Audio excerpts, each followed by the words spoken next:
أشهد أن لا إله إلا الله وحده لا شريك له وأشهد أن محمدًا عبده ورسوله أما بعد فأعوذ بالله من الشيطان الرجيم بسم الله الرحمن الرحيم الحمد لله رب العالمين الرحمن الرحيم مالك يوم الدين إياك نعبد وإياك نستعين اهدنا الصراط المستقيم صراط الذين أنعمت عليهم غير المغضوب عليهم ولا الضالين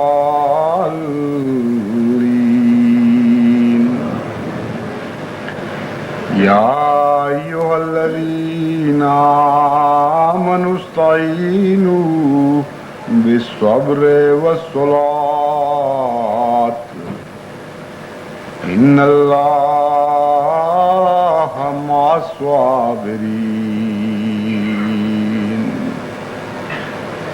ولا تقولوا لمن يقتل في سبيل الله أموات بل أحياء ولكن لا تشعرون وليبلونكم بشيء من الخوف والجوع ونقص من الأموال والأنفس والثمرات وبشر الصابرين الذين إذا أصابتهم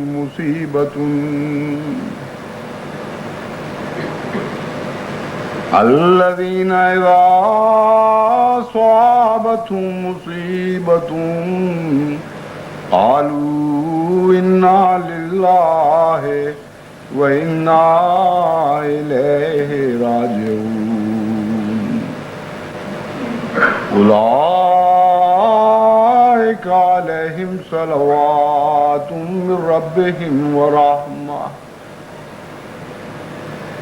أولئك عليهم صلوات من ربهم ورحمة وأولئك هم المهتدون.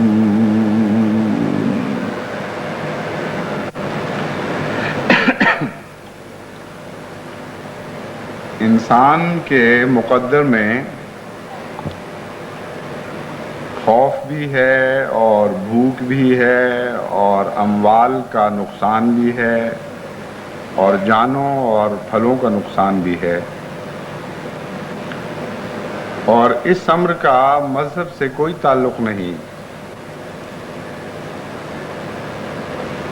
کوئی انسان مذہبی ہو یا غیر مذہبی، خدا پر ایمان رکھنے والا ہو یا دہریہ ہو، مادہ پرست ہو یا روحانیت کا قائل ہو، اس کی زندگی میں یہ ساری چیزیں اس کے ساتھ لگی ہوئی ہیں۔ خوف طرح طرح کے انسان کو گھیرے ہوئے ہیں، لیکن ہر خوف سے بہتر وہ خوف ہے جو خدا کی خاطر انسان پر عائد کیا جائے. کوئی اور خوف اس خوف کا مقابلہ نہیں کر سکتا. ویسے تو ایسی بدقسمت مائیں بھی ہوتی ہیں جو خود اپنے بچوں کو خوف دلاتی ہیں اور اندیکھی چیزوں کا خوف دلاتی ہیں. بعض بچے بیچارے جنوں بھوتوں کے تصور میں ڈرتے ڈرتے اپنا بچپن گزارتے ہیں اور ایسا خوف زدہ دل لے کے بڑے ہوتے ہیں کہ ساری زندگی وہ خوف میں مبتلا رہتے ہیں. بعض قومیں ہیں جن کو خوف گھیرے ہوئے ہیں کئی قسم کے. بعض بادشاہتیں ہیں جن کو یہ خوف ہے کہ کسی وقت ہمارا تختہ نہ الٹ دیا جائے. بعض حکومتیں دوسری حکومتوں کا خوف کھا رہی ہیں. بعض اقتصادی نظام بعض دوسرے اقتصادی نظاموں کا خوف کھا رہے ہیں. تو خوف سے تو کوئی مبرہ نہیں. ناممکن ہے کہ انسان خوف کے بغیر زندگی گزار سکے.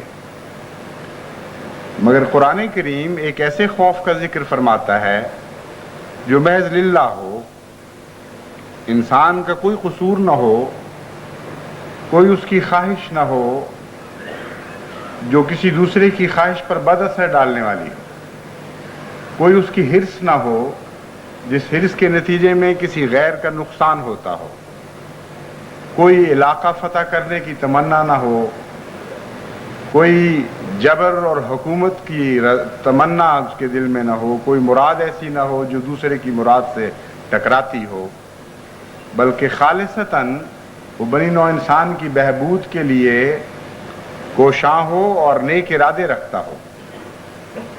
ایسا انسان جس سے کسی دوسرے انسان کو کوئی خوف نہ ہو، وہ جب غیروں سے ایسے حالات دیکھتا ہے، ایسے بد ارادے اس کو نظر آتے ہیں کہ ان کے نتیجے میں بظاہر اس کے دل میں خوف پیدا ہونا چاہیے، لیکن اپنے کسی قصور کے نتیجے میں نہیں، بلکہ فی الحقیقت اپنی بعض نیکیوں کے نتیجے میں اس کو خوف لاحق ہو جاتا ہے غیروں سے. ایسے خوف کا خدا ذکر فرماتا ہے کہ یہ خوف محض اللہ کی خاطر اس پر عائد کیا گیا. ایسے خوف کو خدا تعالیٰ خوشخبری کے طور پر پیش کرتا ہے، ڈرانے کے طور پر نہیں، انذار کے طور پر نہیں. فرماتا ہے کچھ میرے نیک بندے ہیں ان کے مقدر میں ایسا خوف بھی ہوتا ہے کہ جو خوف محض خدا کی خاطر ان پر ڈالا جاتا ہے، باوجود اس کے کہ ان کی طرف سے کسی کو کوئی خوف نہیں ہوتا. ان کا قول سلام ہوتا ہے، ان کا فعل سلام ہوتا ہے. وہ ہر ایک کو امن کی دعوت دیتے ہیں، اپنی طرف سے بے خوفی کا پیغام دیتے ہیں. اس کے باوجود بعض لوگ ان پر ایسی مصیبتیں کھڑی کرنے کی کوشش کرتے ہیں کہ پیشتر اس کے کہ وہ مصیبتیں عملی جامہ پہنے ایک خوف کی حالت طاری کر دی جاتی ہے. اللہ تعالیٰ فرماتا ہے ایسی صورت میں ہم تمہیں آزمائیں گے بشیء من الخوف، ایک خاص قسم کے خوف میں سے ایک حصہ تمہیں دیا جائے گا اور اس وقت تم آزمائش میں مبتلا ہوگے. اگر تو واقعتاً یہ خوف خدا کی خاطر ہے تو تمہیں یہ خوف متاثر نہیں کر سکے گا، تمہیں یہ خوف اس طرح ڈرا نہیں سکے گا جیسے اہل دنیا کو دنیا کے خوف ڈرا دیا کرتے ہیں. یہ ہے ابتلا کا معنی، آزمائش کا معنی. اس کا ہرگز یہ مطلب نہیں کہ مسلمان جو سچا مومن ہو، جو اللہ پر توکل رکھتا ہو، وہ خوف کے نتیجے میں خوف زدہ اور ہیبت زدہ ہو جاتا ہے. کیونکہ قرآن کریم کی دوسری آیت اس مضمون کی نفی فرما رہی ہے. اللہ تعالیٰ واضح طور پر فرماتا ہے الا ان اولیاء اللہ لا خوف علیہم ولا هم یحزنون، کہ دیکھو اللہ کے دوست جو اللہ کے ہو جاتے ہیں ان کے اوپر تو کوئی خوف نہیں ہوتا. تو بے شیء من الخوف کا یہاں مطلب یہ ہوگا کہ دنیا کی طرف سے خوف پیدا کرنے کی کوشش کی جاتی، دنیا کی طرف سے خوف پیدا کرنے کی کوشش کی جائے گی، اور اس وقت اللہ آزمائے گا اپنے بندوں کو. جو اس کے ہوں گے ان کے دل پر اس خوف کا کوئی اثر نہیں ہوگا. جو اللہ کے نہیں ہوں گے یا کسی حد تک غیر کی ملونی ان کے دلوں میں شامل ہوگی اس حد تک وہ اس خوف سے متاثر ہو جائیں گے۔ پھر اسی طرح یہی آیت کریمہ ہمیں بتاتی ہے کہ بھوک بھی انسان کے مقدر میں ہے۔ بڑے سے بڑا امیر آدمی بھی ہو، اس کے اوپر بھی ایسے حالات آ جاتے ہیں کہ کسی نہ کسی وقت وہ بھوک کا شکار ہوتا ہے۔ پیسہ ہونے کے باوجود بعض دفعہ ایسی حالت میں پکڑا جاتا ہے کہ اس کا پیسہ اس کے لیے کچھ خوراک کا انتظام کر نہیں سکتا۔ بڑی بڑی امیر قومیں ہیں جن کے ہاں کھانا اتنا ضائع ہو رہا ہوتا ہے کہ بعض غریب قومیں ان کے ضائع شدہ کھانے پر پل سکتی ہیں، لیکن بعض ایسے حالات آتے ہیں کہ وہ بھی بھوک کا شکار ہو جاتی۔ گزشتہ جنگ عظیم میں انگلستان کی حکومت، جو کسی زمانے میں بہت ہی بڑی اور قوی حکومت سمجھی جاتی تھی، جن کا اقتصادی نظام بہت مستحکم تھا، اس حکومت کے باشندوں کے لیے بھی، اس ملک کے باشندوں کے لیے بھی ایسی بھوک کا سامنا کرنا پڑا کہ ان کے امیر، ان کے غریب، ان کے چھوٹے، ان کے بڑے، ساروں کو لباس الجوع پہنا دیا گیا، یعنی بھوک ان کا لباس بن گئی تھی۔ چھوٹی چھوٹی چیزوں کے لیے وہ ترستے تھے۔ میٹھا دیکھنے کو ان کی آنکھیں ترس گئی تھیں۔ عام کھانے کی چیزیں، مثلاً ڈبل روٹی، جو وہ عام، اس کی کوئی حیثیت ہی نہیں سمجھی جاتی وہاں کی خوراک میں، اس کے لیے بھی لائنیں لگانی پڑتی تھیں، بڑے بڑے لمبے کیو ہوتے تھے، اور بڑا خوش قسمت ہوتا تھا جسے ڈبل روٹی مل جائے۔ جرمنی میں ایک ایسی حالت آئی فاقے کی کہ بعض اوقات دنوں کے فاقے کرنے پڑتے تھے لوگوں کو، اور جو حالات میں نے مطالعہ کیے ہیں اس زمانے کے، حیران رہ جاتا ہے انسان کہ کتنی سخت جانی کے ساتھ، کتنی ہمت کے ساتھ ان قوموں نے ان تکلیفوں کو برداشت کیا ہے اور ان کا مقابلہ کیا ہے۔ تو جو بھی انسان کے مقدر میں ہے، اور بعض اوقات انسان ایک لمبے عرصے تک اس میں آزمایا نہیں جاتا، اس سے نہیں آزمایا جاتا۔ بعض دفعہ جب پکڑ لیتی ہے خدا کی تقدیر، تو چھوٹا ہو یا بڑا ہو، وہ سارا، ان میں سے ہر ایک انسان لازماً جو کو چکھتا ہے۔ قرآن کریم نے اس کا محاورہ استعمال فرمایا ہے، لباس الجو۔ ایسے وقت آتے ہیں کہ جب ہم قوموں کو بھوک کا لباس پہنا دیتے ہیں، یعنی ان کے لیے چارہ نہیں رہتا بھوک کے سوا، ان کا اوڑھنا بچھونا ہو جاتی ہے بھوک۔ تو دنیا میں بسنے والے دنیا کی خاطر بھی بھوک کا شکار ہو جاتے ہیں۔ اللہ تعالیٰ فرماتا ہے کہ میں اپنے بندوں کو بھی اپنی خاطر تھوڑی سی بھوک سے آزمانے والا ہوں۔ بعض دفعہ ان کو اس وجہ سے فاقہ کرنا پڑے گا کہ وہ خدا سے محبت کرتے ہیں اور خدا سے پیار کرتے ہیں، اور کوئی اور قصور ان کا نہیں ہوتا۔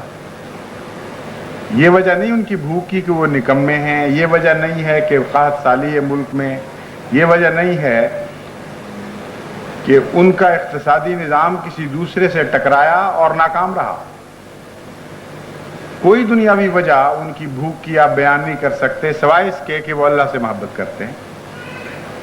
چنانچہ حضرت اقدس محمد مصطفیٰ صلی اللہ علیہ وآلہ وسلم اور آپ کے ساتھیوں کو اسی قسم کی بھوک میں آپ کی قوم نے مبتلا کیا۔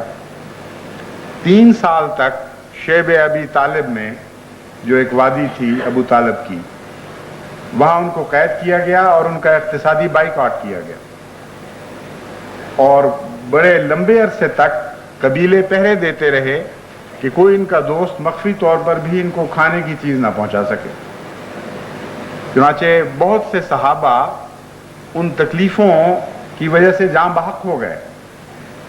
حضرت خدیجہ رضی اللہ تعالی عنہا کا بھی وصال ہوا، اور بہت سے صحابہ تھے جو انتریوں کی بیماریوں کی وجہ سے اور بھوک کے لمبے اثرات کے نتیجے میں آہستہ آہستہ گھل گھل کر مر گئے۔ اتنا شدید فاقہ تھا، بعض دفعہ اس کی تکلیف اتنی بڑھ جایا کرتی تھی کہ ایک صحابی بیان کرتے ہیں کہ میں گزر رہا تھا کہیں سے، میرے پاؤں کے نیچے ایک نرم سی چیز آئی۔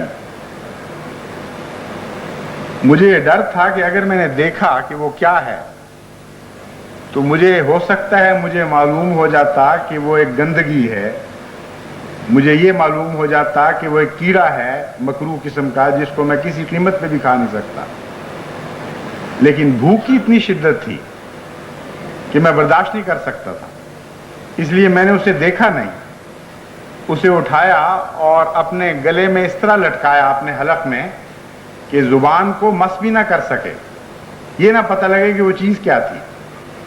چنانچہ وہ نشانہ ایسا میں نے لگایا کہ سیدھا حلق میں جا کے گرا اور میں اسے نگل گیا، اور کہا کرتے تھے ہنس کے کہ مجھے آج تک پتہ نہیں کہ وہ کیا چیز تھی جو میں کھا گیا۔ درختوں کے پتے بھی صحابہ نے کھائے۔ تو اللہ تعالیٰ فرماتا ہے کہ ایسی حالت میں ہم ان کو آزماتے ہیں، اور یہ وہ بھوک ہے جو صرف اللہ کی خاطر دی جاتی ہے۔ جو اللہ کے بندے ہیں وہ اس پر صبر کرتے ہیں، وہ راضی رہتے ہیں، وہ کوئی واویلے کی بات نہیں کرتے، کوئی شکوے کا کلمہ زبان پر نہیں لاتے، ہر حالت کو وہ خدا کی رضا کی خاطر تسلیم کے ساتھ قبول کر لیتے ہیں۔ پھر خدا تعالیٰ فرماتا ہے وَنَقْسِم مِّنَ الْأَمْوَالِ، مال بھی دنیا میں لوٹے جاتے ہیں کئی وجوہات سے، قومیں قوموں پر یلغار کرتی ہیں، چور لے جاتے ہیں مال، ڈاکو لے جاتے ہیں، آگ لگ جاتی ہے گھروں کو، ہزارہا ذریعے ہیں مالوں کے نقصان کے، مگر خدا تعالیٰ فرماتا ہے کہ ان کے مال محض میری رضا کی خاطر لوٹے جاتے ہیں۔ وہ خود لٹیرے نہیں ہوتے، وہ کسی پر ظلم نہیں کر رہے ہوتے، بلکہ ان کی تو فطرت یہ ہوتی ہے کہ اگر کسی کے مال کو نقصان پہنچنے کا خطرہ ہو تو وہ جد و جہد کوشش کر کے بھی اسے اس خطرے سے بچانے کی کوشش کرتے ہیں۔ ان سے خیر ہی خیر دنیا دیکھتی ہے، اس کے باوجود ان کے اموال خدا کی خاطر، یعنی اس وجہ سے کہ وہ خدا کے ہو چکے ہیں، لوٹے جاتے ہیں۔ والانفس، اور کچھ جانیں بھی ان کی ضائع ہوتی ہیں۔ اب دیکھیے خدا کے جان لینے کے کتنے طریق ہیں، ہزارہا ذریعے ہیں جن سے موت انسان کو آ جاتی ہے۔ بعض لوگ چھینک سے مر جاتے ہیں، بعض لوگ بغیر بیماری کے سوئے سوئے جان دے دیتے ہیں۔ یہ بھی ایک بیماری کہلاتی ہے کہ جس کے بیماری کا کوئی علم نہیں کیوں ہے، ایک انسان اچھا بھلا سویا ہے اور نیند کی حالت میں ڈوبتے ڈوبتے وہ موت کا شکار ہو جاتا ہے۔ ٹھوکر لگتی ہے تو بعض لوگوں کی جان نکل جاتی ہے، دھماکہ ہوتا ہے بعض لوگوں کی جان نکل جاتی ہے، بعض لوگوں کو چھوٹی چھوٹی بیماریاں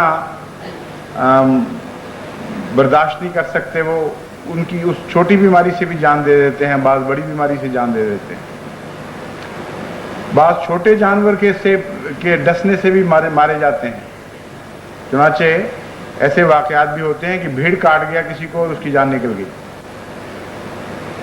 تو بے شمار ہیں رستے موت کے، اور اللہ تعالیٰ فرماتا ہے کہ ان میں سے ایک رستہ ہے میری رضا کی خاطر مرنا، اور میں اپنی قوموں کو جو میرے ہو چکے ہوتے ہیں اس لحاظ سے بھی آزماتا ہوں کہ بعض دفعہ ان کو کوئی ان کا قصور نہیں ہوتا، پھر بھی دشمن از راہ ظلم قتل کر دیتے ہیں۔ وَمَا نَقَمُوا مِنْهُمْ إِلَّا أَن يُؤْمِنُوا بِاللَّهِ الْعَزِيزِ الْحَمِيدِ الَّذِي لَهُ مُلْكُ السَّمَاوَاتِ وَالْأَرْضِ۔ ان کی دشمنی کی وجہ کوئی اور نہیں ہوتی سوائے اس کے کہ وہ اللہ اور اللہ کی طرف سے آنے والوں پر ایمان لا چکے ہوتے ہیں، یہی ایک دشمنی کی وجہ بن جاتی ہے۔ تو ان آزمائشوں میں خدا تعالیٰ نے ایک وعدہ بھی دیا ہے اور ایک خوشخبری بھی دی ہے۔ جیسا کہ میں نے بیان کیا تھا، یہ ڈرانے کی خاطر نہیں ہے یہ آیت، بلکہ حوصلہ دلانے کی خاطر ہے۔ اللہ تعالیٰ یہ بتانا چاہتا ہے کہ عام دنیا میں انسان اسی طرح زندہ رہتے ہیں، کئی قسم کی مصیبتوں کا شکار ہوتے ہیں، اور ان کی مصیبتیں تمہاری مصیبتوں سے زیادہ ہوتی ہیں۔ چنانچہ بے شین کے لفظ نے واضح فرما دیا کہ مذہبی قوموں کے مقابل پر غیر مذہبی قوموں کی مصیبتیں اور مشکلات بہت زیادہ ہوتی ہیں، لیکن ان کا والی کوئی نہیں ہوتا، ان کا متولی کوئی نہیں ہوتا۔ مذہبی قوموں کا خدا والی ہوتا ہے اور ان کا ولی بن جاتا ہے۔ اس لیے ان کو غیر مذہبی قوموں کے مقابل پر ہمیشہ کم نقصان پہنچتا ہے، لیکن جو بھی نقصان پہنچتا ہے چونکہ رضائے باری تعالیٰ کی خاطر وہ برداشت کرتے ہیں اور اللہ کے نام پر ان کو نقصان پہنچایا جاتا ہے، اس لیے اس نقصان کا بھی خدا کفیل ہو جایا کرتا ہے اور متوکل ہو جاتے ہیں، اس خدا ان کا وکیل بن جایا کرتا ہے اور ذمہ دار ہو جاتا ہے ان نقصانات کو پورا کرنے کا۔ یہ خوشخبری دی گئی ہے، چنانچہ آخر پر نتیجہ نکالا وبشر الصابرین۔ عجیب کلام ہے یہ کہ ایک طرف ڈرانے کی باتیں ہو رہی ہیں، مسلسل مضمون یہ بتا رہا ہے کہ ہم تمہیں خبر دیتے ہیں کہ تمہارے ساتھ کچھ ہونے والا ہے، خوف کے حالات آنے والے ہیں، بھوک کے حالات آنے والے ہیں، خطرات تمہارے سر پر منڈلائیں گے، تمہارے بے وجہ بغیر اس کے کہ تم نے کسی کا قصور کیا ہو مال لوٹے جائیں گے، بے وجہ تمہاری جانیں تلف کی جائیں گی۔ یہ سارا مضمون تو خوف کا مضمون ہے اور ڈرایا جا رہا ہے، لیکن نتیجہ دیکھیں یہ آیت کیا نکالتی ہے، وبشر الصابرین، کہ ہم ڈرانے کی خاطر تمہیں نہیں کہہ رہے، یہ خوشخبریاں دے رہے ہیں تمہیں، کیونکہ وہ مومن جس کا مال خدا کی خاطر لوٹا جاتا ہے اللہ اس کے مال میں بہت زیادہ برکت دیتا ہے، لیکن وہ دنیا دار جس کا دنیا میں مال لوٹا جاتا ہے اس کا کوئی ضامن نہیں۔ وہ مومن جس کی جان خدا کی راہ میں تلف کی جاتی ہے اللہ اس کی جانوں میں برکت دیتا ہے، اور وہ جان دینے والا جو ہیضے سے مر جاتا ہے یا ایکسیڈنٹ سے مر جاتا ہے یا بھیڑ کاٹنے سے مر جاتا ہے یا سوتے سوتے جان دے دیتا ہے، اس کے لیے کوئی ضمانت نہیں، وہ ایک قانون قدرت کا شکار ہے۔ تو ساتھ بے شین کہہ کر یہ بھی فرما دیا کہ یہ آزمائشیں دنیا والوں کی آزمائشوں سے بہت کم ہیں، یہ بھی تمہارے لیے خوشخبری ہے، اور ان آزمائشوں میں اگر تم ثابت قدم رہو گے تو تمہارے لیے یہ بے انتہا اجر ہے، جبکہ دنیا والوں کے لیے کوئی اجر نہیں۔ اس لیے بشر الصابرین فرمایا، لیکن صابرین میں ایک ایسی مومن کی خاصیت بیان کر دی کہ جس کے ساتھ بشارت کو وابستہ فرما دیا ہے، یعنی ہر مومن جو ان مصائب میں سے گزرے گا، ان تکالیف کو برداشت کرے گا، اس کے لیے بشارت نہیں دی، بشر المومنین نہیں فرمایا، فرمایا بشر الصابرین، ان لوگوں کے لیے بشارت ہے جو صبر کرتے ہیں۔ صبر کا کیا معنی ہے؟ ایک معنی تو عام ہے دنیا میں، یعنی جب کوئی تکلیف پہنچے تو واویلا نہ کرے، بے وجہ نوحق نہ ہو جائے، پیٹنا نہ شروع کر دے، شکوے نہ شروع کر دے، اس حالت کو صبر کہتے ہیں۔ خاموشی سے اپنے دکھ کو برداشت کرے اور اپنے دل پر لے لے۔ اور ایک صبر کا معنی ہے جو حضرت صلی اللہ علیہ وآلہ وسلم نے بیان فرمایا کہ اس نیکی کو پکڑ کر بیٹھ جائے جس نیکی کو اس سے چھیننے کی کوشش کی جاتی ہے، اور کسی حالت میں بھی اپنی نیکی کی حالت کو ہاتھ سے نہ جانے لے۔ ان معنوں میں صبر کے بہت ہی وسیع ہو جاتا ہے۔ مراد یہ ہے کہ خدا کی خاطر جب تم دنیا میں ایک جہاد شروع کرتے ہو جس کے ساتھ دنیا کی بقا وابستہ ہوتی ہے، جس کے ساتھ دنیا کا امن وابستہ ہوتا ہے، تو اس کے مقابل پر دنیا تم سے ایک مجادلہ شروع کر دیتی اور ناحق تم پر مظالم شروع کر دیتی اور کوشش کرتی ہے کہ تمہارے پاؤں کھیڑ دے اور تم ان مقاصد سے پیچھے ہٹ جاؤ جن مقاصد کی خاطر تم دنیا میں ایک عظیم الشان الہی جہاد کا آغاز کر چکے ہوتے ہو۔ تو صابر کا مطلب یہاں یہ ہوگا کہ نہ کوئی خوف، نہ کوئی بھوک، نہ کوئی مال کا نقصان، نہ کوئی جان کا نقصان ان کو اپنے مقصد سے پیچھے کر سکتا ہے۔ جو مرضی قیامت ٹوٹ جائے ان پر، ان کا ہر قدم لازماً آگے بڑھتا ہے ان نیکیوں میں جن نیکیوں کی خاطر ان پر مظالم کیے جاتے ہیں، ان کے لیے بشارت ہے۔ اللہ تعالیٰ فرماتا ہے تم ایسے لوگوں کے لیے ہم بشارت دیتے ہیں کہ لامتناہی ترقیات ہیں۔ الذین اذا اصابتهم مصیبۃ قالوا انا للہ و انا الیہ راجعون، جب ان پر کوئی مصیبت ٹوٹتی ہے تو وہ یہ کہتے ہیں انا للہ ہے، ہم تو اللہ ہی کے ہیں اور اللہ ہی کی وجہ سے ہم پر ایک مصیبت ٹوٹ رہی ہے۔ اس کا نتیجہ کیا نکلے گا؟ انا الیہ راجعون، یہاں بھی اس کے دو معنی ہیں۔ ایک معنی تو عام یہ کیا جاتا ہے کہ ہم اللہ کی طرف مرنے کے بعد لوٹ جائیں گے، لیکن ہر مصیبت کے نتیجے میں تو موت واقعہ نہیں ہوتی۔ مصیبتیں تو کئی قسم کی خدا بیان فرما چکا ہے۔ خوف کے نتیجے میں تو فوراً اللہ تعالیٰ کی طرف انسان نہیں لوٹ کے جایا کرتا، یا بھوک کے نتیجے میں تو ہر بھوکا مر نہیں جایا کرتا، مال لوٹنے سے تو نہیں سب مر جایا کرتے۔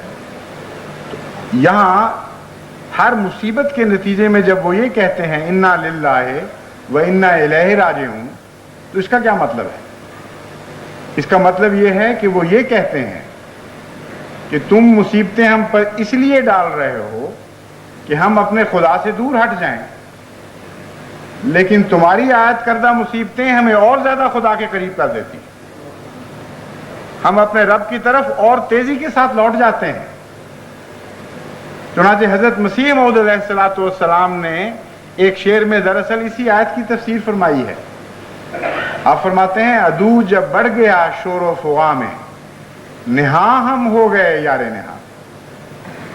انا للہ و انا الیہ راجعون کی ایک یہ تفسیر ہے کہ تم عجیب بے وقوف لوگ ہو کہ تمہاری ہر کوشش الٹ جاتی ہے، ہر محنت تکارت جاتی ہے، تم جو نتیجہ حاصل کرنا چاہتے ہو اس سے محروم رہ جاتے ہو۔ تم ہمیں اس لیے ڈراتے ہو، اس لیے ہم پر مظالم کرتے ہو کہ ہم اپنے خدا کو چھوڑ دیں اور تمہیں خدا تسلیم کر لیں، تمہارے سامنے سر جھکا دیں، لیکن یہ مصیبتیں ہمیں دور ہٹانے کی بجائے اور زیادہ اپنے رب کے قریب کر دیتی ہیں، اور زیادہ ہم اپنے رب کی پناہ میں آ جاتے ہیں۔ تو انا للہ و انا الیہ راجعون میں جو طرز بیان ہے وہ بہت پیاری ہے۔ راجعون فعل نہیں ہے بلکہ ایک اسم کی حالت میں اس مضمون کو بیان فرمایا ہے۔ راجعون کا لفظ ہے ہماری، راجعون کا معنی ہے ہماری تو فطرت یہ ہے، ہماری زندگی کا یہ عادت حصہ بن چکی ہے کہ جب بھی ہمیں خدا کے نام پر ڈرایا جائے گا اور تکلیف پہنچائی جائے گی تو ہمارا رخ لازماً خدا ہی کی جانب ہوگا، خدا سے دوری کی جانب کبھی نہیں ہو سکتا۔ تو جس قوم کی یہ تقدیر ہو کہ ہر حالت اس کو اپنے مقصد کے قریب تر کر دے اور دور نہ کر سکے، اس کو یہی کہا جائے گا کہ بشر الصابرین، اے محمد مصطفیٰ، اے میرے رسول، خوشخبری دے دے صبر کرنے والوں کو، ان لوگوں کے مقدر میں کوئی گھاٹا اور کوئی نقصان نہیں ہے۔ یعنی لوگوں کی کوششیں تو مقصد سے دور کیا کرتی ہیں، یعنی دشمنوں کی کوششیں دنیا میں اپنے دشمنوں کو مقصد سے دور کر دیا کرتی، اور یہ عجیب قوم ہے جن کی دشمنی جب بڑھتی ہے ان کو مقصد کے اور قریب کر دیا کرتی ہے۔ اولئک علیہم صلوات من ربہم ورحمہ واولئک هم المہتدون، یہی وہ لوگ ہیں جن پر اللہ تعالیٰ صلاۃ بھیجتا ہے۔ صلی علی محمد جب آپ کہتے ہیں تو صلاۃ کا کیا معنی ہے؟ کبھی اس پر غور کریں۔ ہر وہ چیز جو بہتر ہے، ہر وہ چیز جو اللہ کی طرف سے بطور رحمت نازل ہوتی ہے، اس کو صلاۃ کہا جاتا ہے ان معنوں میں۔ تو آن حضرت صلی اللہ علیہ وآلہ وسلم کی نسبت سے صلاۃ کے معنی روشن ہوتے ہیں۔ جب ہم کہتے ہیں صلی علی محمد، تو چونکہ آن حضرت صلی اللہ علیہ وآلہ وسلم اپنے رب سے بہترین کے حقدار ہیں، تو صلاۃ کے معنی اس معنی یہ بنیں گے کہ اے خدا، جو تیرا سب کچھ، تیری ساری کائنات میں سے جو سب سے اچھا ہے، وہ ہمارے آقا و مولا حضرت محمد مصطفیٰ صلی اللہ علیہ وآلہ وسلم کو عطا کر دے۔ تو جب خدا یہ فرماتا ہے اولئک علیہم صلوات من ربہم ورحمہ، کہ یہی وہ لوگ ہیں جن پر اللہ تعالیٰ کی طرف سے صلاۃ نازل ہوتی ہے اور اس کی رحمت نازل ہوتی ہے، تو اس کے معنی بھی یہ ہوں گے کہ دنیا تو ہر بری چیز ان کی طرف پھینک رہی ہوتی ہے، اور خدا کے فرشتے ہر اچھی چیز ان کے اوپر نازل فرما رہے ہوتے ہیں، اور کثرت کے ساتھ اللہ تعالیٰ ان پر صلات بھیجتا ہے اور ان سے رحمت کا سلوک فرماتا ہے۔ اولئک ھم المہتدون، یہی وہ لوگ ہیں جو ہدایت پانے والے ہیں۔ یہ وہ کیفیت ہے جو ایک دائمی حالت کا نام ہے۔ جب سے دنیا میں نبوت ظاہر ہوئی، ہمیشہ سے یہ آیت یا اس آیت کا مضمون کار فرما رہا ہے۔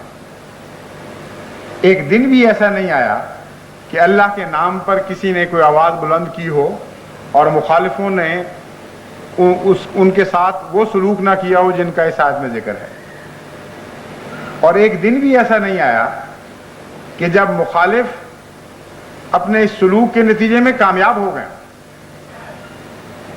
ایک دن بھی ایسا نہیں آیا جبکہ وہ لوگ جن کو خدا کی خاطر ظلموں کا نشانہ بنایا جاتا ہے وہ ناکام ہو گئے۔ ان کے مقدر میں ہمیشہ کامیابی ہوتی ہے،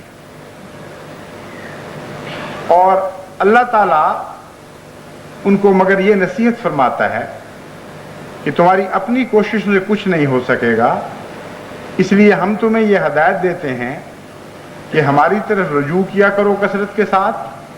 ایسے حالات میں عبادت کو بھی اپنی بڑھا دو اور دعا کو بھی بڑھا دو، کیونکہ مختلف انسان مختلف حالتوں پر ہوتے ہیں۔ ہر شخص کی ایک جیسی ایمانی حالت نہیں ہوتی، ہر شخص میں ایک جیسی صبر کی طاقت نہیں ہوتی۔ اس لیے اس آیت کا عنوان خدا تعالیٰ نے یہ بنایا ہے خطرات کے بیان سے پہلے، یا ایھا الذین آمنوا استعینوا بالصبر والصلاۃ ان اللہ مع الصابرین۔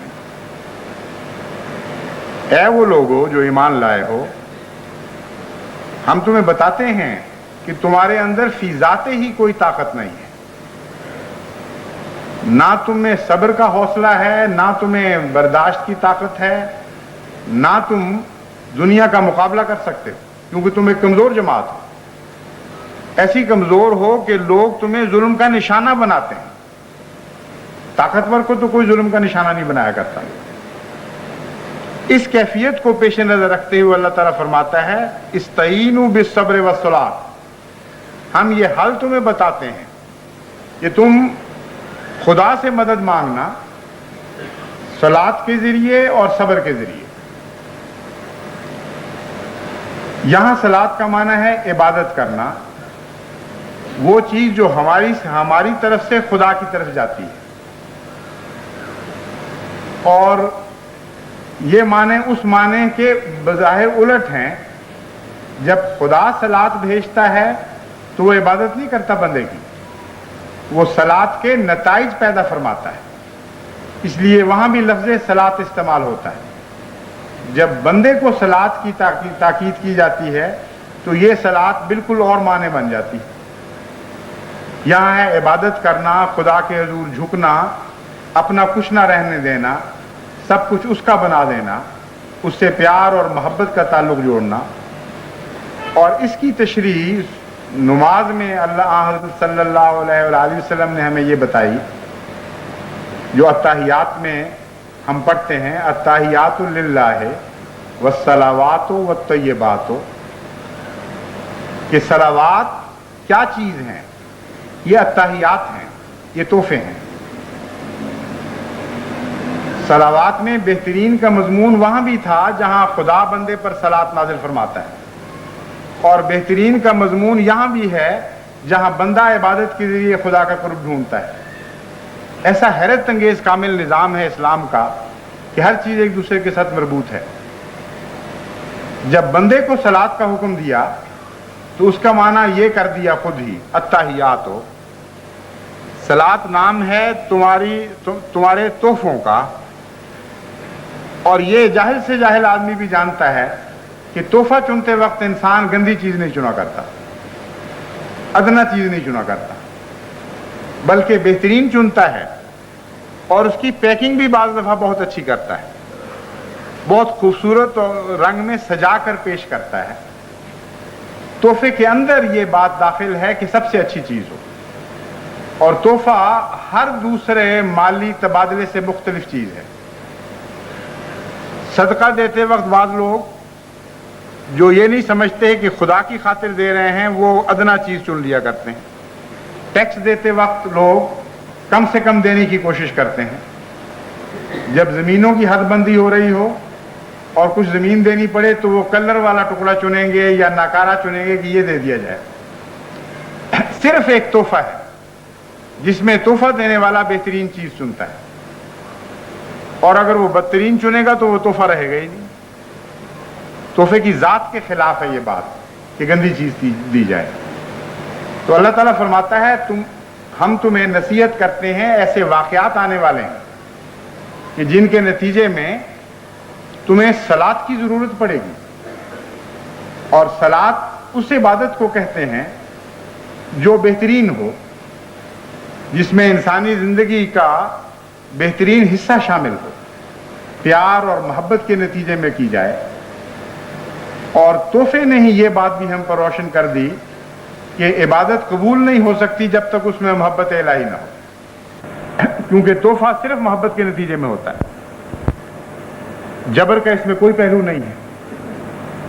بیگار کا نام تو تحفہ نہیں رکھا جا سکتا، ٹیکس کا نام تو تحفہ نہیں رکھا جا سکتا. تحفہ تو ہے ہی وہ جو دل کو مجبور کر دے اور تکلیف بھی انسان اٹھائے تو اس میں مزہ حاصل کر رہا ہو. تو اللہ تعالیٰ فرماتا ہے کہ ایسی عبادت کرو جس کی وجہ محبت الہی ہو. اس عبادت میں تمہارا پیار جان ڈال دے، ایک زندگی پیدا کر دے.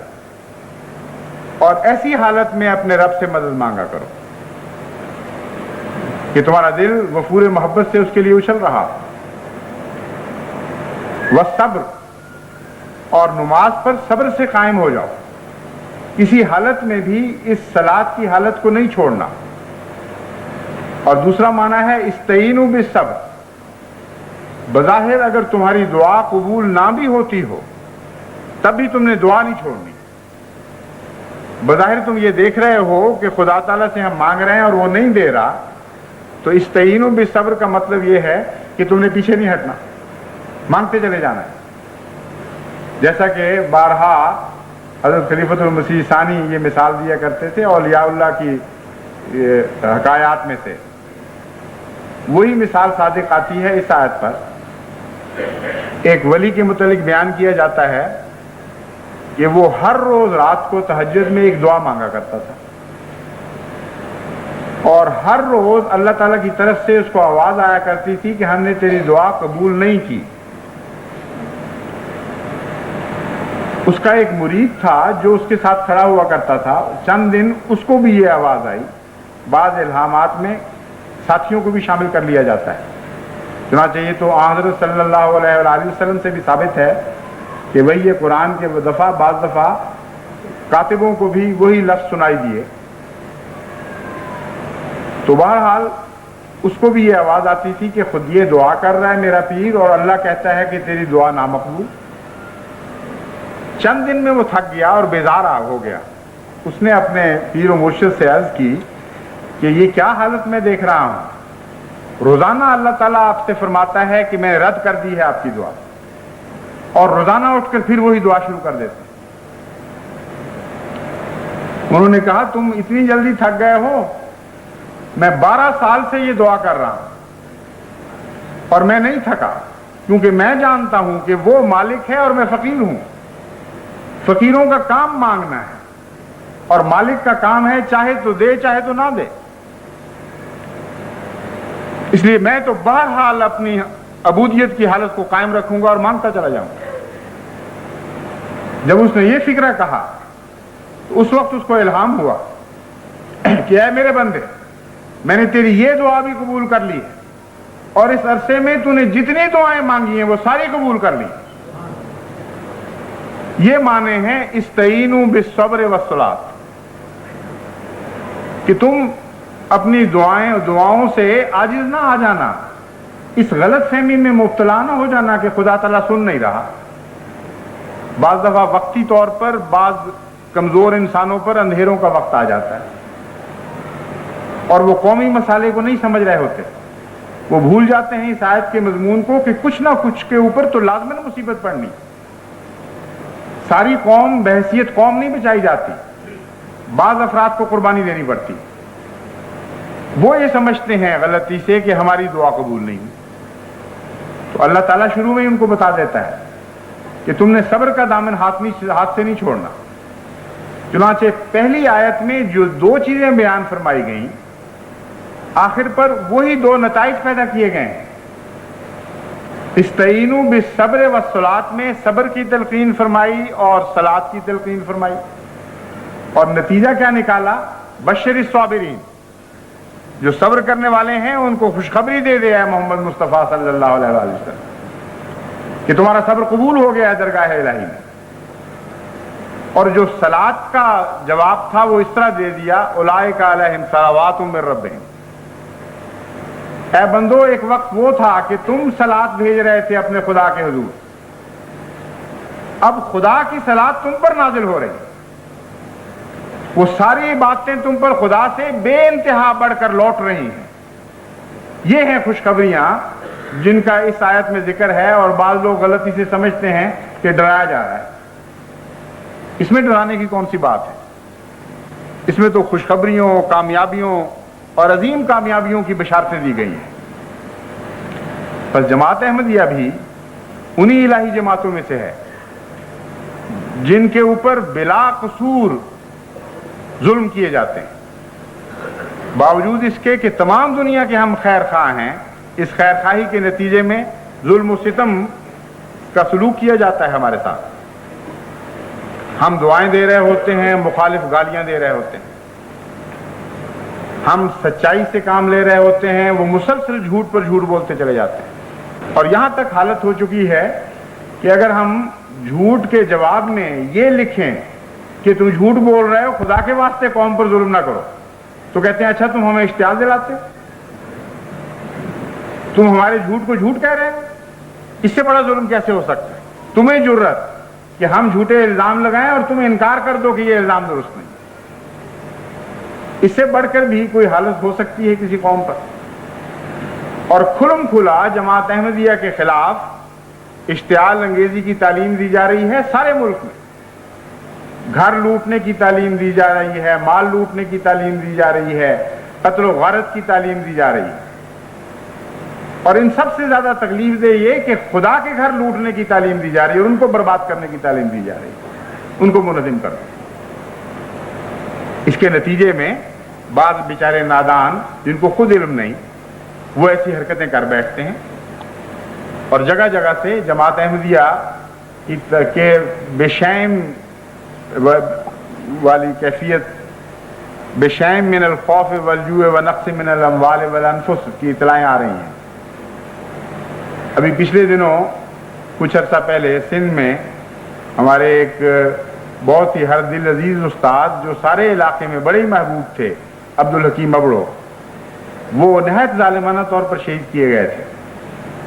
اور پرسوں یہ اطلاع آئی ہے کہ مہراب پور کے پریزیڈنٹ چودھری عبدالحمید صاحب کو بھی نہایت ظالمانہ طریق پہ شہید کر دیا گیا ہے. اور وہ ایسے معصوم انسان، ایسے نیک دل اور بھلائی کرنے والے تھے کہ قاتل کو غیر احمدیوں نے پکڑا ہے اور انہوں نے پولیس کے سپرد کیا ہے. اور سارے شہر میں ایک نہایت ہی دکھ کی لہر دوڑ گئی ہے کہ ایک ایسے معصوم انسان کو کیوں چھرا گھونپ دیا گیا. لیکن چونکہ علماء یہ کہہ رہے ہیں اور بعض جاہل عوام یہ سمجھتے ہیں کہ سب سے آسان سرٹیفکیٹ جنت کا یہ ہے کہ کسی اور کو مار دیا جائے، قتل کر دیا جائے، اس لیے چونکہ باقی نیکیوں کی توفیق نہیں ملتی یہ آسان نیکی کر دیتے ہیں. لیکن ایک بات میں آپ کو بتا دیتا ہوں کہ قرآن کریم ہمیں یہ بتا رہا ہے کہ شہید کرنے والے کبھی نہیں جیتے، ہمیشہ شہید ہونے والے جیتا کرتے ہیں.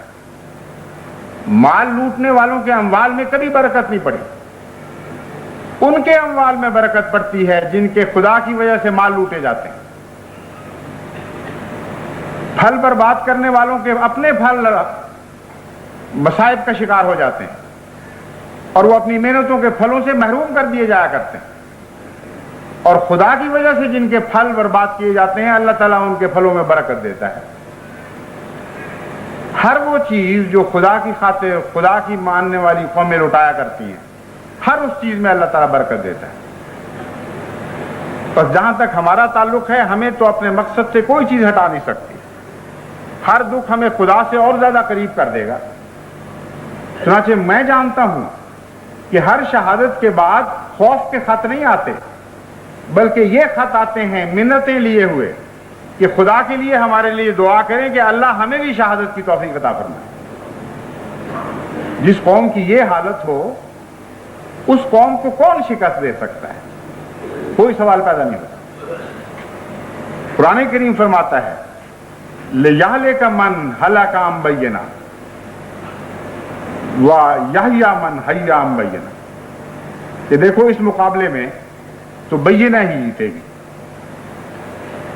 جور و ستم، مظالم، قتل و غارت آگے لگانا، اس اسلوب کے مقدر میں کبھی فتح لکھی نہیں گئی۔ جب بھی یہ چیزیں مذہبی معاملات میں دخل انداز ہوتی ہیں، جب بھی مذاہب کو دبانے کی کوشش کرتی ہیں آگے، اور قتل و غارت اور اموال کا لوٹنا اور پھلوں کا نقصان، تو اللہ تعالیٰ فرماتا ہے کہ ہمیشہ ان کے مقدر میں ناکامی لکھی جاتی ہے۔ اور جیتتا کون ہے، اس کے لیے یہ دوسری آیت کھلے لفظوں میں بتاتی ہے لِيَهْلِكَ مَنْ هَلَكَ عَنْ بَيِّنَةٍ وَيَحْيَىٰ مَنْ حَيَّ عَنْ بَيِّنَةٍ۔ یہ مقابلے خدا تعالیٰ اس لیے کرواتا ہے، یہ نبرد آزمائی اس لیے ہوتی ہے تاکہ وہ شخص ہلاک ہو جائے جس کے پاس کوئی دلیل نہیں ہے، جس کے پاس کوئی نشان نہیں ہے، کیونکہ بینہ کا معنی دلیل کے بھی ہیں اور بینہ کا معنی نشان کے بھی ہیں۔ وَيَحْيَىٰ مَنْ حَيَّ عَنْ بَيِّنَةٍ، اور وہ جیت جائے جس کے پاس برہان ہے، جس کے پاس دلائل ہیں، اور وہ جیت جائے جس کو خدا تعالیٰ کے امتیازی نشانات نصیب ہوں اور غیر معمولی طور پر اللہ تعالیٰ اس کی نصرت فرما رہا ہو۔ بس اگر جماعت احمدیہ کے مقدر میں دلیل ہے اور برہان ہے، تو دلیل کے مقابل پر تلوار کبھی بھی نہیں جیتی۔ یہ ہے جو اللہ تعالیٰ بیان فرمانا چاہتا ہے۔ اور دلیل کے مقابل پر جب تلوار آتی ہے تو تلوار ٹکڑے ٹکڑے ہو جایا کرتی ہے اور ضرور ناکام ہوا کرتی ہے۔ اور ہر ایسے مقابل میں ایک نئی زندگی ملتی ہے دلیل والوں کو۔ وہ فلسفہ حیات جو زندہ رہنے کے قابل ہے، وہ لازماً زندہ رہا کرتا ہے۔ وہ فلسفہ حیات جو مٹ جانے کے لائق ہے، وہ لازماً مٹ جایا کرتا ہے۔ مزید برآں یہ کہ بینہ کا ایک معنی ہے اللہ تعالیٰ کی طرف سے غیر معمولی نصرت، ایسا نشان جو فرق ظاہر کر دے ان لوگوں میں جو خدا کے ہیں اور ان لوگوں میں جو خدا کے نہیں ہیں۔ تو اللہ تعالیٰ فرماتا ہے کہ محض ایک عام قانون کے طور پر ہم بیان نہیں کر رہے کہ دلیل والے جیت جایا کرتے ہیں یا وہ فلسفہ حیات زندہ رہا کرتا ہے جس کے اندر قوت استدلال ہو، بلکہ فرماتا ہے اس کے علاوہ آسمان سے بھی نشان ظاہر ہوتے ہیں، اور جب وہ نشان ظاہر ہوتے ہیں تو لازماً ہلاک ہونے والے ہلاک ہو جایا کرتے ہیں، اور جن کو خدا زندہ رکھنا چاہتا ہے ان کو نئی زندگی عطا ہو جایا کرتی ہے۔ بس آخری خلاصہ ان سب باتوں کو یہی ہے کہ استعینوا بالصبر والصلاۃ، جماعت احمدیہ کو کبھی صبر کا دامن ہاتھ سے نہیں چھوڑنا، صبر کے ہر مفہوم کو صبر کے ساتھ پکڑ کر بیٹھ رہنا ہے، اور عبادت میں ترقی کرنی ہے، اور عبادت میں محبت ڈال دینی ہے، عبادت میں آنسوؤں کو شامل کر دینا ہے۔ خشک پودے پھل نہیں دیا کرتے، اسی طرح خشک عبادتیں بھی ضائع ہو جایا کرتی۔ عبادت میں وہ مفہوم پیدا کر دیں جو اللہ تعالیٰ پیدا فرمانا چاہتا ہے، پھر دیکھیں کہ کس طرح کثرت کے ساتھ آپ پر صلوات نازل ہوں گی اللہ تعالیٰ کی طرف سے۔ صبر میں صبر والا مفہوم پیدا کر دیں تو آسمان بشارتیں دے گا آپ صبر کرنے والوں کو، اور کوئی دنیا کی طاقت نہیں ہے جو آپ کو نقصان پہنچا سکے۔ یقیناً ایسا ہی ہوگا۔ نادان چند دن کی زندگی میں چند اور دن یہ دیکھیں گے کہ ہم بظاہر فتح یاب ہو رہے ہیں۔ چند دن کی زندگی میں تھوڑا عرصہ ان کو یہ نظر آئے گا کہ گویا ہم نے نقصان پہنچا دیا، لیکن تاریخ احمدیت بتا رہی ہے کہ ہر ایسے مصیبتوں کے سائے سے گزرنے کے بعد جماعت پر اللہ کا نور زیادہ شان کے ساتھ نازل ہوا ہے. ہر ایسے خطرات کے دور میں سے گزرنے کے بعد زیادہ قوی ہو کر جماعت گزری. اس لیے ہماری تاریخ گواہ ہے, ہمارا قرآن گواہ ہے, ہمارا خدا ہمیں بشارتیں دے رہا ہے اور وہ کبھی اپنی بشارتوں کو جھوٹا نہیں ہونے دے گا. لازماً ہم جیتیں گے اللہ کے فضل کے ساتھ, کیونکہ خدا کی خاطر ہم ہی ہیں جو دکھ اٹھانے والے ہیں, اور کوئی نہیں ہے جو خدا کی خاطر آج دنیا میں دکھ اٹھا رہا ہو.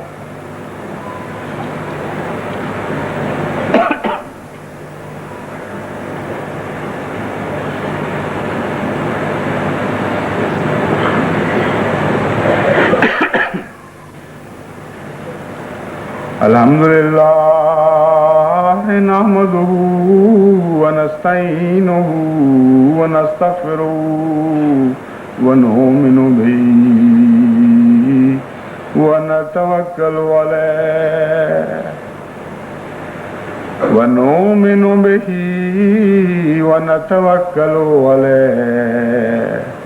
ونعوذ باللہ من شرور انفسنا ومن سیئات اعمالنا من یهد اللہ فلا مضل له ومن یضللہ فلا ہادی له ونشهد ان لا الہ الا اللہ وحدہ لا شریک له ونشهد ان محمدا عبده ورسولہ. ابھی جمعہ کی نماز کے بعد عبدالحمید شہید کی نماز جنازہ غائبانہ ہوگی, اور اس میں ان کے لیے جو دعا ہے مغفرت کی, جو بھی مسنون دعائیں ہیں وہ تو ہم کریں گے. اس کے علاوہ ان کے جو بھائی احمدی نہیں ہیں ان کے لیے بھی دعا کی جائے, کیونکہ خدا تعالیٰ کا وعدہ ہے جب ایک لیتا ہے تو زیادہ دے دیتا ہے, اور اس رنگ میں ان کا خاندان زیادہ مستحق ہے اس انعام کا, کیونکہ بڑی قربانی کر کے اپنے خاندان میں سے الگ ہو کر آئے تھے. اس لیے جو بھائی یا جو رشتہ دار ابھی تک احمدیت کا فیض نہیں پا سکے, یہ بھی دعا کریں کہ اللہ تعالیٰ ان کو توفیق عطا فرمائے اور ایک کی بجائے دسوں نہیں بلکہ سینکڑوں اور ہمیں نصیب ہو. یہ جو نماز جنازہ ہے اس میں یہ بات یاد رکھیں, صرف مرنے والوں کے لیے دعا نہیں کی جاتی بلکہ زندوں کے لیے پہلے دعا بتائی گئی ہے. اللہم اغفر لحینا و میتنا, اس میں زندوں کے لیے پہلے دعا مانگی گئی ہے. اس لیے اگر کسی کے دماغ میں یہ غلط فہمی ہو یہ تو مرنے والوں کے لیے دعا کی جاتی ہے, ہم زندوں کے لیے کیوں کریں, تو میں یہ غلط فہمی دور کر دیتا ہوں. حضرت صلی اللہ علیہ وآلہ وسلم نے جو طریق سکھایا ہے نماز جنازہ کا, اس میں زندوں کو پہلے پیش نظر رکھا جاتا ہے اور پھر مرنے والے کے لیے دعا کی جاتی ہے. بہرحال اب نماز جنازہ غائب ہوگی, اس میں مرحوم کے لیے بھی دعا کریں اور ان کے رشتہ داروں کے لیے بھی, اور اس قوم کے لیے بھی جس سے یہ تعلق رکھتے تھے, کہ اللہ تعالیٰ بکثرت ان میں احمدیت کو پھیلا دے. عباد اللہ رحمکم اللہ, ان اللہ یامر بالعدل والاحسان وایتاء ذی القربى وینہی عن الفحشاء والمنکر والبغی یعظکم لعلکم تذکرون.